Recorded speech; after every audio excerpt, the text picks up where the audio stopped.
Welcome, everyone. Ready to dive into the world of rice. We're talking global rice preferences, and you know what? It's way more interesting than you might think. Oh, definitely. It's fascinating, really, all these factors that come together. Like, it's not just about taste, you know. Right, it's culture and all sorts of things, but Mm. we'll get to that. So, we're looking at this awesome report from the Consultative Group on International Agricultural Research, CGIAR. CGIAR, right. And they're using this thing called market intelligence. Did you hear about this? To actually breed better crops. It's pretty cool. Yeah, it's a really interesting approach. They're basically gathering all this data on what people actually want. I mean, specific traits, qualities, the whole shebang. Hmm. And then they use that to inform their breeding programs. So it's not just kind of random throwing things at the wall and seeing what sticks. No, not at all. They're being super strategic. And to get this market intelligence, they did what they call a systematic literature review. Okay, so what is that in like normal people speak? Huh. It's basically a deep dive into a ton of sources, farmer surveys, consumer studies, all that, to get a really good picture of what's going on. So like a giant detective investigation, but for rice. Exactly. I love it. Okay, so what are some of the things they found? What are people looking for in their rice? Well, it turns out it's a lot more than just taste. Okay. We're talking appearance, texture, how it cooks, even nutritional value. So it's got to look good, feel good, cook well, and be good for you. Talk about high standards. Right. And, one of the interesting things they found was this trend they call jasminization. Have you heard of that? Jasminization, is that like jasmine rice taking over the world or something? Pretty much, yeah. It's this idea that Thailand's jasmine rice, that super white, aromatic, soft texture, has basically become the gold standard, like a global benchmark. But it makes you think, are we losing some of the unique varieties out there? Oh, that's a good point. I didn't even think about that. Okay, so we've got jasmine rice winning hearts and minds, but what about broken rice? I know that's a thing, right? In some cultures, it's no big deal, but others, it's like, no way. Yeah, and there's a historical reason for that, actually. You see, in some places, broken rice was totally acceptable, sometimes even preferred because of old trade policies that favored it, or just, limitations in milling technology back in the day. It often boils down to tradition. You get used to that texture, the flavor of a whole grain, and that's what you want. Makes sense. So it's not just personal preference, it's like cultural memory baked right in. Totally. And this regional thing, it pops up everywhere. Like in South Asia, they're all about the size and shape of the grain. Yeah. But in West and Central Africa, it's all about how much the rice swells up when you cook it. Totally different priorities. It's fascinating how all these different culinary traditions evolved, but you know what else surprised me? Seeing how much demand there is for nutritionally enhanced rice. It's like people are really paying attention to what they eat now. Yeah, it's great to see. But honestly, the research on that stuff, it's still pretty new. We've got a lot more to learn about making rice that's both delicious and super nutritious. It's a work in progress. There's a lot of potential there. So we've talked a lot about consumers, but what about the people growing this rice? What matters to them? Well, I mean, obviously, they want a good yield. But they're also thinking about when the rice matures, how tall the plant gets, if it falls over easily, what we call lodging, and something called tillering ability. Tillering ability. Okay, that's a new one. What's that? Basically, how many side shoots the rice plant produces. It's about the whole picture, not just how many grains you get. Right, so it's got to actually grow well in their environment. Yep. And these days, they're having to deal with all the challenges of climate change. So early maturing varieties, those are becoming super important. Oh, right, because then they can adjust their planting schedules, maybe even squeeze in another crop. Exactly. And that helps them adapt to all the crazy weather we're seeing. Makes sense. So it's good for them and good for making sure there's enough rice to go around. Exactly. And speaking of regional things, this was really interesting. In South Asia, the farmers really care about the quality of the rice straw.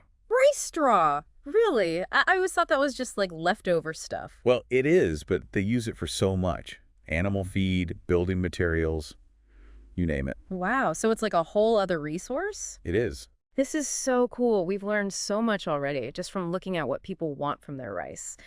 But I heard there are some things we still don't know, like areas where we need more research. Is that right? Yeah, the study points out some really important gaps. Like, we need way more research in South Asia and Africa. I mean, those are huge rice-producing regions, right? If we want the full picture, we need to understand what's going on there. Exactly. And, we've been talking about consumers and farmers, but what about all the people in between? Like the processors, the traders, everyone who gets the rice from the field to our plates. We need more data from them, too. It's like a chain reaction, right? Missing links can really throw things off. That's a great way to put it. And there are a couple of other things, too. Chalkiness, for example. That's a trait in the rice grains that can affect quality, Yeah. And also how people feel about nutritionally enhanced rice. Like, do they actually like it? We need to figure that out. So what causes that chalkiness, and do people actually buy rice that's been, like, souped up with nutrients? Got it. Yeah. It's a lot to think about, isn't it? Definitely a lot to unpack, but this has been amazing. We've learned about the jasminization trend, how important climate resilience is for farmers, and all these amazing regional variations. It's just incredible how much diversity there is in the world of rice. It really is. And we've even identified some areas where more research is needed, which is always exciting. Absolutely. Before we move on, I just want to say how much I'm already enjoying this deep dive. Who knew there was so much to learn about rice? But we're not done yet. Oh, there's more. There's more. We'll be back soon to continue our exploration. Welcome back to our rice journey I know, right? It's like we're just getting started. and the implications of all this.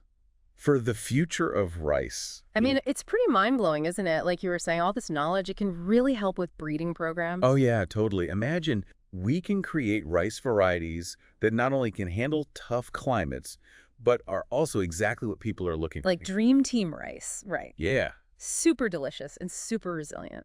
exactly. And, this goes beyond just better rice. We're talking about global food security here. Right, because it's not just about having enough rice, it's about making sure it's the right rice, the kind people actually need and want. You got it. It's that whole interconnectedness thing, from the farm to our tables. Which kind of makes me wonder, how do we put all this knowledge into action? Like, how do we actually use this market intelligence to make a difference? Well, CGIAR, they've got some pretty cool tools. One of them is called the Global Market Intelligence Platform. Catchy. Right. It's basically a giant database packed with info on rice markets and what people want. Okay, so breeders and researchers, they can use this thing to see all this market data and actually use it to make decisions. Exactly. Think of it like a matchmaking service for rice. I like that. So, like, they create a profile for the perfect rice in a certain region, and that profile includes all those things we've been talking about: taste, texture, climate stuff, everything. You got it. Closing the gap between what we grow and what people want. Pretty cool, huh? Very cool. But we can't forget about the big elephant in the room, can we? Climate change. Climate change. It's Yeah. going to have such a huge impact on all of this, probably even change what people want in their rice. It very well could. I mean, think about it. Rising temperatures, changes in rainfall. Some varieties might become harder to grow, even impossible in some places. And then people will have to adapt, try new varieties, maybe even change their recipes. Can you imagine your grandma's famous rice dish gone because that specific type of rice doesn't exist anymore? It could happen, yeah. Will people start demanding drought-resistant rice?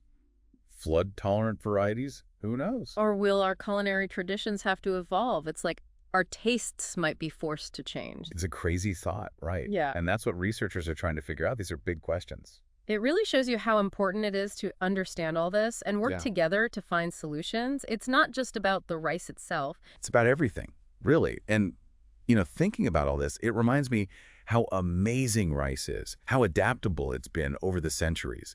From those old traditional varieties to all the fancy new stuff we can do now, it's pretty impressive. Totally, like a story of resilience. So as we move forward, how do we make sure we're doing things the right way? Collaboration is key. We need everyone at the table. Farmers, consumers, scientists, policymakers, everyone. Because when we talk about rice, we're talking about all of us, right? Beautifully said. This deep dive, it's been really eye-opening, hasn't it? For sure. Understanding rice preferences, it's about so much more than just what tastes good. It's about feeding the world, protecting cultures, and dealing with the challenges we face. This is a conversation we all need to be having. Because rice is life, isn't it? Yeah. It's more than just a grain. It's about creating a future where everyone has enough to eat. Couldn't have said it better myself. This deep dive, wow, it's really made me think. Me too. I mean, who knew rice was so complicated? It's about so much more than just what tastes good. Exactly. It's about feeding everyone, keeping those traditions alive, and figuring out how to deal with all the changes coming our way. Absolutely. So keep exploring, keep learning, and keep talking about all this. Remember GlowMIP, that online tool. Check it out if you want to dig deeper into the rice world. And remember, this isn't just about rice, it's about all of us. What we eat, how we grow our food, it all matters. So let's keep having these conversations. Perfectly said. Thanks for joining us on this rice adventure, everyone. Keep those rice cookers steaming, and we'll catch you next time.